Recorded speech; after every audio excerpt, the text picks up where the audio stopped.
చంద్రబాబు నాయుడు ఏం చేసినాడు? ఈ స్పిల్వే పనులు పూర్తి చేయలే, ఫౌండేషన్ లెవెల్లోనే ఆపేసినాడు. స్పిల్వే పనులు పూర్తి కాకుండా కాఫర్ డ్యామ్ కట్టడం మొదలుపెట్టాం. కాఫర్ డ్యాంలో గ్యాప్లు పెట్టేసినాం. అదిగో గ్యాప్లు కనిపిస్తా ఉన్నాయి చూడు.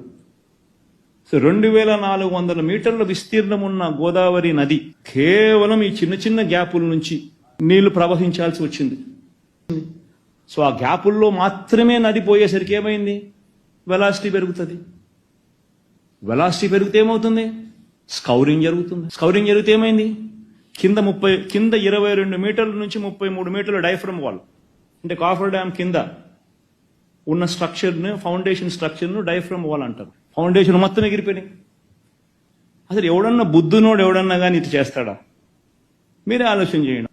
కాఫర్ డ్యాములు 2 పూర్తి కాకమునిపే, స్పిల్వే పూర్తి కాకమునిపే నువ్వు మెయిన్ డ్యామ్ డైఫ్రమ్ వాల్ కూడా కట్టేస్తా. తప్పు ఆయన చేస్తే మన ప్రభుత్వం వచ్చిన తర్వాత ఈ తప్పులన్నీ రిపేర్ చేస్తూ అడుగులు పడ్డాయి. స్పిల్వే పనులు పూర్తి చేశాం. స్పిల్వే అప్రోచ్ ఛానల్ పూర్తి చేసినాం. దిగువ కాఫర్ డ్యాము, ఎగువ కాఫర్ డ్యాములోని గ్యాప్లకు సంబంధించి కాంక్రీట్ నిర్మాణం పూర్తి చేసినాం. అంత మనం చేసినాం. కాంక్రీట్ నిర్మాణం పూర్తి చేసినాం. హైడల్ ప్రాజెక్టుకు సంబంధించిన కీలక సొరంగాలు పూర్తి చేసినాం.